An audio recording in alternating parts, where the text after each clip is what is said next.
Becoming a police officer is a lot harder than most people think, and there's a lot of phases to becoming a police officer. And even after you're hired, there's still more steps. Let's discuss.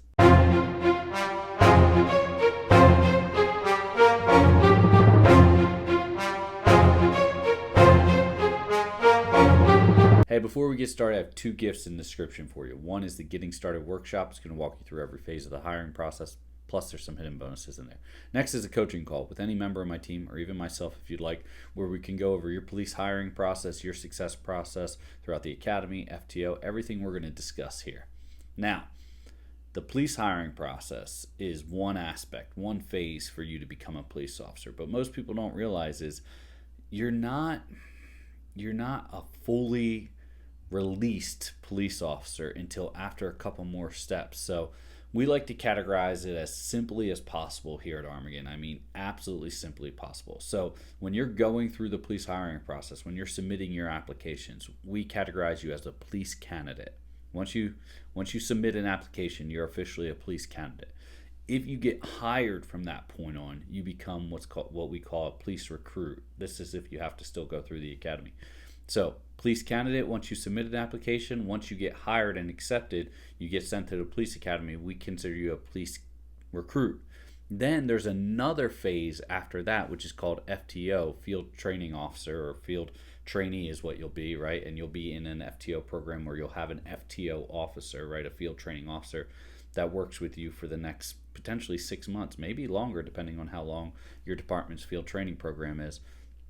But at that point in time, then you'll be a police trainee, right? Now, when you apply to different departments, right? Little inside tip here. A lot of times you'll see police police officer non-certified, right? That pretty much means someone who is never been a police officer before and is looking to become a police officer, and that's the one you're looking for. If you see something that already says certified or lateral, that means someone who's already a police officer. Most new candidates would not be eligible for that unless they've been a police officer before and their certification is still good, or they're coming from another department. So make sure that you're looking at the right position when you apply to it, right? And I say this because while I'm using these terms, these are the terms that we use over here to make it as simply as possible. Not every department will use these terms. Some will use a police recruit as their term. And you're saying, hey, Frank, a recruit's not until you're in the academy. Yeah, that's the terms that we use here, and that's so we can streamline it and make it super simple to track where a individual is in their law enforcement career journey for us, right? So we do police, once again, we do police candidate if you're applying, if you've submitted an application. We do police recruit if you're in the police academy, and then we do police trainee if you're in a field training program, and then we just call you a police officer or your ranking from there, or deputy, whatever, at that point in time once you've graduated your field training program, right, your FTP. So when you hear me cross mingle these terms, don't get too confused, right? You'll see announcements that say police recruit, police trainee, non-certified police officer, entry-level police officer. Those are all the things that a candidate that excuse me, a candidate that is never been a law enforcement officer before would want to apply to. And the nice part about those are the sponsored positions where you get sent to the academy, right? Because some officers self-sponsor, right? They pay and go through the academy themselves. Not what we want you to do here, right? But at that point in time, those are the positions you're looking for to get a sponsorship through. So what is each one of these? So a police candidate, like I said, is someone going through the police hiring process, right? Well, what's that entail?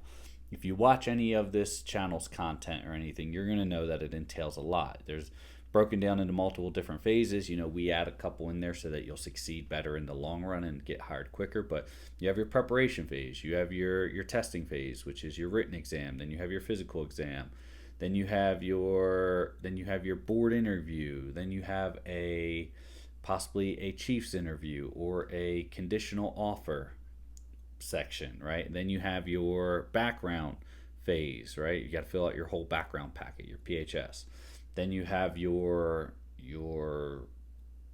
polygraph phase. There we go. And then you have your medical phase and your psychological phase. And all these phases can be moved around in any direction. That's just during your hiring process. But then you get hired, right? Hopefully you get hired quickly. That's the whole purpose here, right? You get hired quickly. Bam. Now you're over into the academy. I have my academy start date. I start my academy in 1 week. Fantastic. Now, what are you gonna expect in the academy? Well, you can expect a couple different aspects. You can expect academics, right? You're gonna have multiple tests. Sometimes the academies do weekly quizzes. You're gonna have to pass all those. There's no, oh hey, as long as my average is no. You have to pass every single test or quiz, and then if you don't, you have to remediate, and you can only remediate so many times. Once again, depending on departments.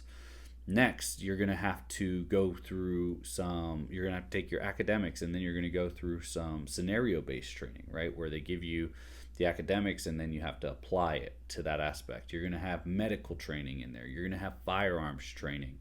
You're going to have legal training. And then all that has to be applied. You're going to have use of force training. You're going to have non-lethal use of force training. You're going to have driving training, both EVOC and NEVO, so emergency vehicle operations and non-emergency vehicle operations, where you get to drive the car really fast and do all these crazy stuff and drive backwards like you're in a John Wick movie.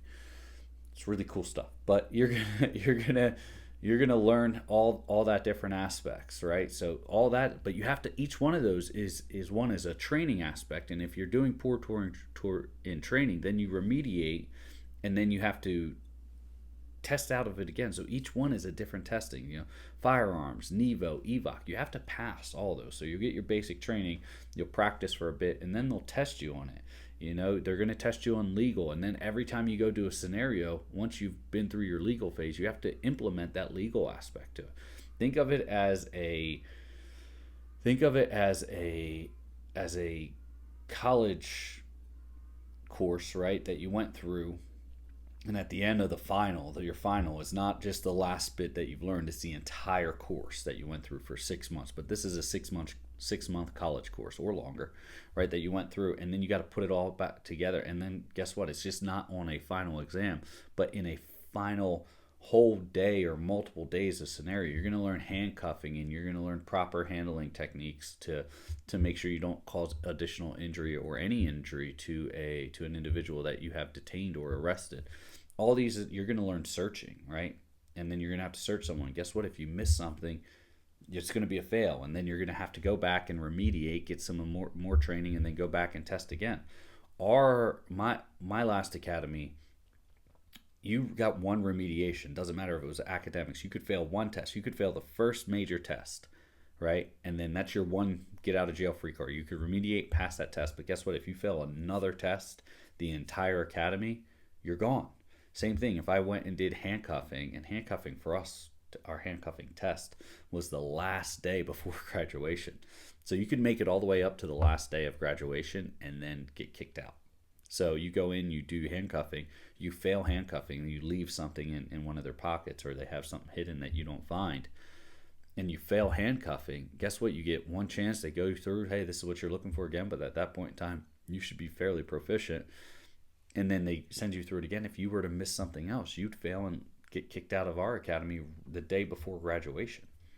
So the academy has all these different testings in there that you have to do. Again, like I said, the average academy is approximately 6 months long, right? And that's day in, day out, 10-hour days a lot of times, right? It's not, I'm going to go in there at 8 and be done by 4. No, I'm going to go in there at 6 a.m. potentially. Now, once again, every academy is different, but go in there at 6 a.m., be done by 4, maybe be done by 6, or maybe be done by 4, but then have mandatory PT after, depending on how your academy works.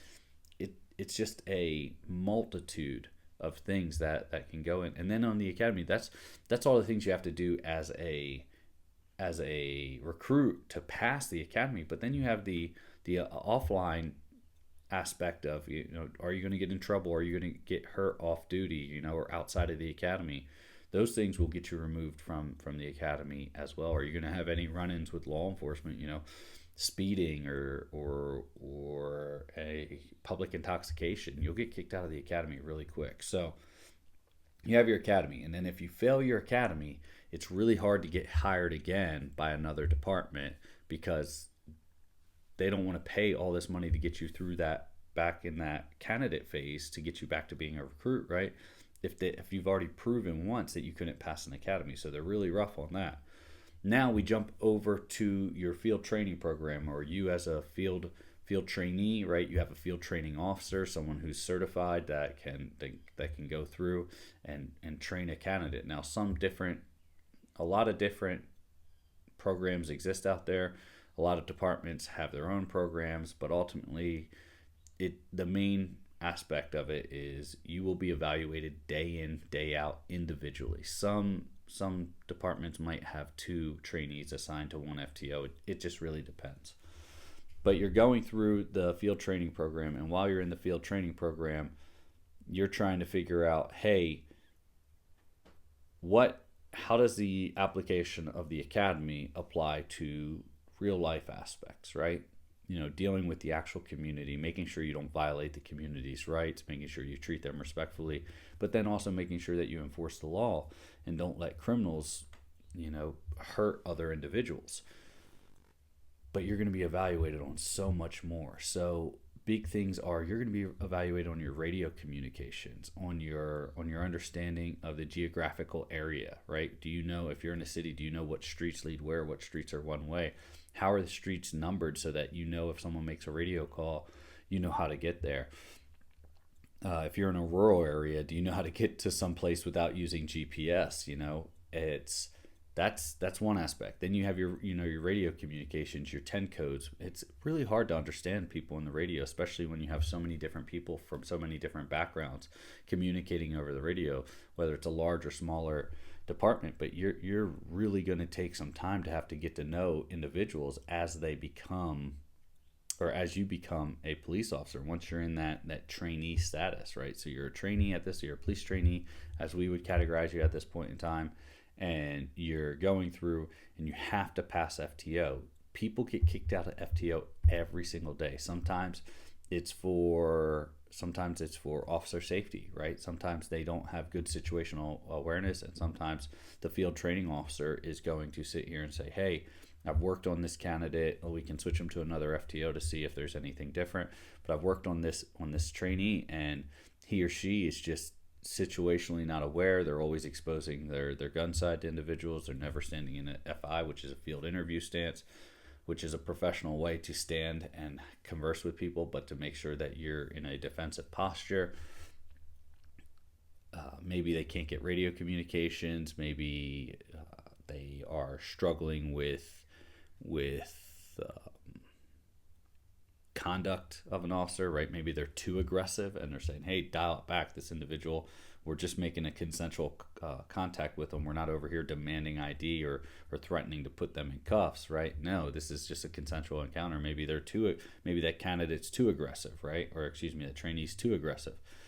There's a multitude of things here, but a lot of them revolve around the inability to adapt from academy to practical application, right? So real life application. Now, one thing I will say about this is a lot of times if a candidate is struggling, departments will work with them to try and get them up to speed, but ultimately there's a cutoff line. So then each department will be different. If you get kicked out of your FTO program, once again, it's going to make it harder for you to get hired on by another department, for the sheer fact that they're going to say, hey, yeah, you graduated the academy, but you never complete FTO. There is one positive to this, though, is at least you already have your academy certification, and the department will, if they feel that, hey, this is a candidate that we can bring on, save a lot of money and time going through the hiring process in the academy, maybe we can just really focus on and double down on their FTO or their field training program, their FTP, and try to get them back up to speed. Maybe that other department that was working with them just didn't have the time to really invest and remediate and stuff like that. So sometimes you'll get that benefit, and a department will try to work with you. Other times, maybe you didn't make it through the field training program because that department maybe is doing something different than what the academy said, and so you're having trouble coming across. Now, always follow your training, right? Always, because that's what you're going to fall back on when it comes to all your entire career, really. When you sit down in a courtroom and they say, hey, explain to us where you've received your training, that's going to be the first place they start when they're swearing you in to take your statement or for you to testify in a case that you were a part of. The field training program is still a spot where individuals can get pretty much kicked out of the profession. Now, it's not the end of the line sometimes it is, depending on what your commitment to the profession is. But it's a spot that can cause a serious hurdle. And a lot of people think, oh, I'm hired, I'm done. I've seen people get kicked out of the academy day one after helping them get hired. I've seen people get kicked out of FTO program. And it's heartbreaking to see, because individuals,